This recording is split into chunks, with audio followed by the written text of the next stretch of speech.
Hey, I'm Matt with Meat Church. Let's smoke baby back ribs.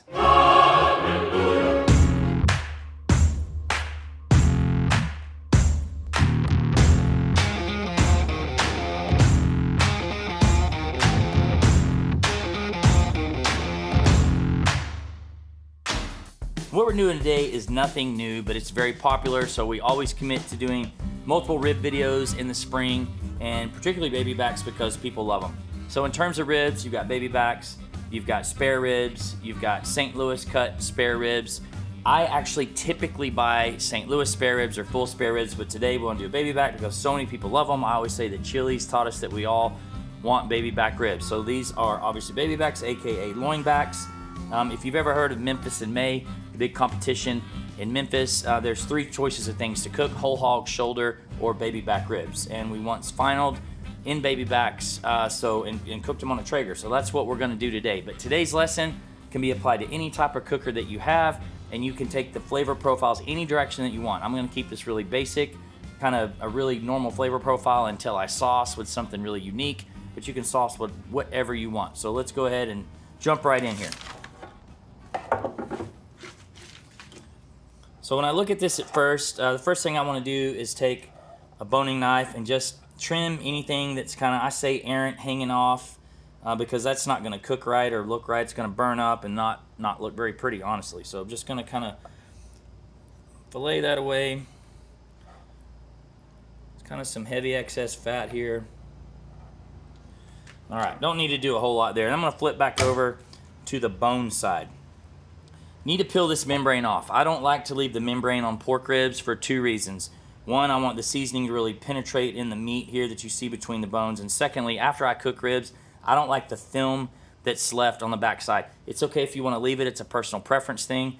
Some people cook really hot and it kind of takes care of the membrane, but I like to get rid of it. You can either use a paper towel to just grab a corner of the membrane and peel it off, or you can use a butter knife kind of right in the middle, work underneath the membrane, go all the way underneath it and lift the entire thing off. All right, so just work your knife underneath this membrane, all the way underneath. When you pick it up, you'll see the knife is all the way through. It's kind of peeling the membrane up in one big piece here, basically.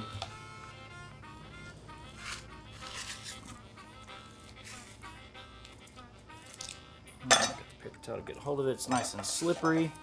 But then it just came right off just like that. So nice and easy. It wasn't easy to get the knife under because I kind of had a little bit of a bigger knife today. But once I got it underneath the membrane, it did pull off in one big piece. A little bit of stuff hanging off here. All right. Well, that looks pretty good to go. I'm not going to trim a whole lot, pay good money for this. I'm going to maximize what I'm doing. Some people choose to kind of cut the ends off to make it nice and even, but I'm not going to worry about that too much because there's somebody in my household that'll eat every single bit of this. So let's talk about seasoning and kind of a binder to put on it first. I like to use a binder. I always use yellow mustard, especially when I'm doing pork. This is just something that I grew up with. And yes, I'm touching raw pork and touching a mustard bottle, but we'll clean it, and this stuff is just for video. Not a restaurant, not a huge deal. All right, we're going to rub all this stuff in, rub this mustard in. So mustard binder, very, very popular on pork, first off. And it's a way for the seasoning to adhere to the meat and stay adhered during the cook. So very popular. Best cooks in the world do this. So don't, if you have some sort of mustard aversion, I wouldn't sweat it too much. But you can definitely slather with other things if that's what you want. So you just want enough to, just have something for the seasoning to adhere to, and then jump into seasoning. So let's talk about that. If you're a Meat Church person, we have lots of options for pork. Today we're going to use our Texas sugar, one of our most popular seasonings for sure. I always say not as sweet as the name sounds. We've actually got 5 or 6 seasonings that are sweeter, but it's a good Southwestern all-purpose rub, and it's amazing on pork. It's very popular on pork, so that's why we're going to use it today. But we've got all kinds of options. D's Nuts, Honey Hog, the Gospel, Holy Gospel. A lot of different things you can use. But use your favorite seasoning. Use, whatever you want. I'm going pretty decent application on this, and I'm just going to kind of give it a little pat just to encourage it to stick.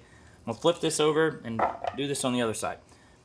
So I don't like to season more than an hour in advance. So if you guys are wondering what's the biggest tip, let this just adhere let the seasoning sit till it's nice and adhered. The salt in the seasoning will pull the moisture out of the meat, and it'll be nice and wet here in just a few minutes. And at that point, I'm ready to put it on.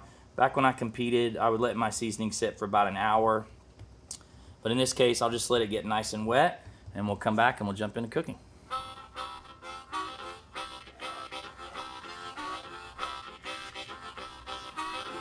Let's talk about cooking these baby back ribs. This is a very, very, very easy cook. It's a couple step process, and we actually have all the various steps ready for you today. We've done a ton of these videos, and we're just gonna make this nice and efficient. So what we're gonna do, I'm cooking at 275 degrees today. I cook as low as 250 with ribs, you know, kind of do what you want. But at 275, what I'm gonna do is we're gonna place these in the Traeger, and we're running cherry pellets today. I want a nice, kind of lighter smoked flavor. Cherry gives a nice color to ribs. We'll go until they look really pretty mahogany, which is usually about 2.5 hours. Then we're gonna wrap these ribs and put some stuff in the wrap them up tight, put them back in the Traeger, and go for usually no more than an hour and a half or 2 hours until they're probe tender, which will be just over 200. Then we're gonna sauce them, let the sauce tack up, and we'll be done. So let's jump in here and let's throw these in the Traeger.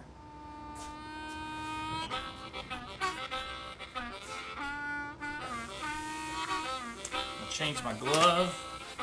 A little disposable cutting board up here.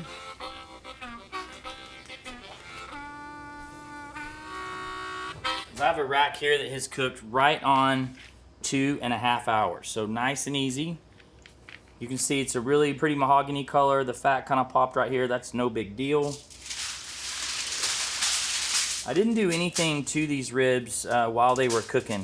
If anything ever starts to look dry, you're welcome to spritz along the way if that's what you want to do. If I do that, I'll spritz with cider vinegar. I didn't do that in today's case because I didn't really think it was necessary in the Traeger. You obviously can cook this in any type of cooker that you have. Today is really just about focusing on the proper temperature. So in my wrap, I'm going to go with a really simple wrap today. I'm going to go 3 ingredients. I'm going with a little bit of agave, some brown sugar, and a little bit of butter.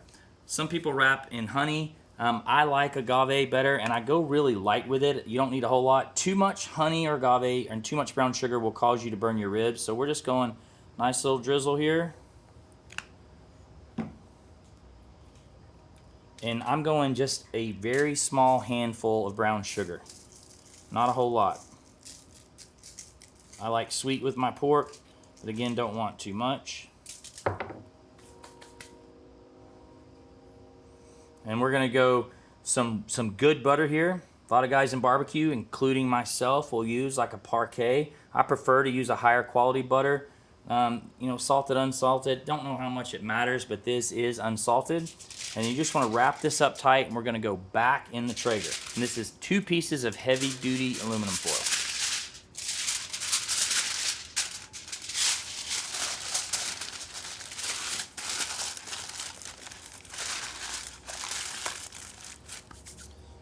All right, I've got to get some new gloves on because I'm going to grab a warm rack in there. Back in the Traeger we go with these. And what you're looking for here, you want to cook these until the bones protrude about 1/4 inch. And then at that point, you can use, I thought I had an instant read thermometer, I don't. Use an instant read thermometer to kind of probe in between the bones to make sure they're nice and tender. And that's normally just over 200 degrees. I safely say 205, so back in we go.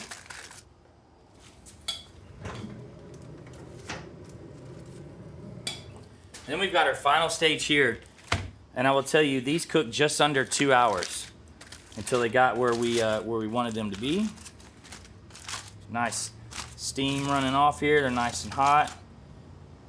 Dug my instant read out from underneath my towel. So what I'll do is I'll just probe in between the bones. You can already feel they're like really, really tender, and these are 204. So that's good for me.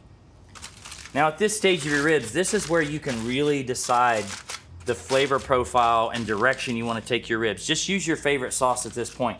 I'm going to use a kind of newer sauce that I love. It's an Asian flavor, and I didn't want to call this video the name of that flavor because I didn't want people to think you had to go that direction.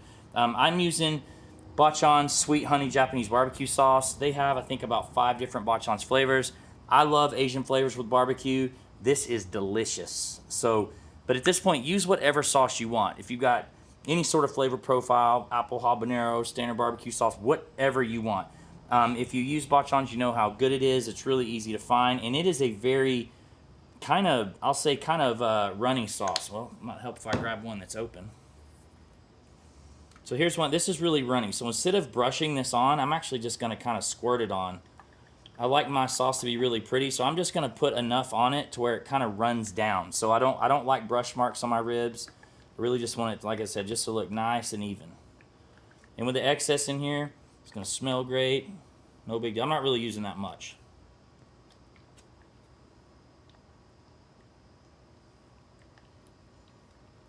So when you're happy with how it looks, what I like to do is just place my ribs back in the Traeger. I'm gonna make a nice little foil boat here. This will keep your Traeger or your smoker nice and clean. And we just go back in until the sauce tacks up. It's usually about 10 minutes. So, and this, again, this sauce being so thin, it doesn't take that long. If you're using a thicker sauce, then you might need to give it a little more time. And what I'm trying to do is, I don't want to pick up the rib and bite it and barbecue sauce run down my face. So just trying to tack it up a little bit. All right, I'm gonna throw these back in the Traeger. We're gonna let it sit, and then we'll be back here when they're tacked up.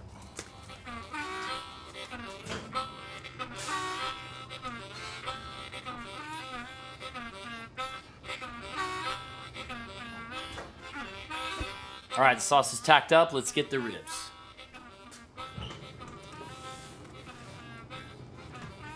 Well, they smell unbelievable, I can tell you that.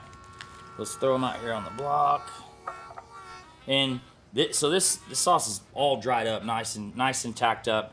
And I know I said I didn't want sauce running down my face, but this is really up to you. Some people really like a saucy rib. So what I'm gonna do is I'm honestly just gonna pour all this residual, whatever the heck it is, sauce and everything else on here. Just layer and flavor. So this, again, preference thing, whatever you want to do. God, that smells good. Plus, it looks better for the gram. It's call this wet in the streets in the biz. Look at that. All right, well, I do have to let them cool off, and then we'll be back to give these a shot. Ribs are nice and cooled. Let's cut them and see how we did. I'm telling you, these smell epic.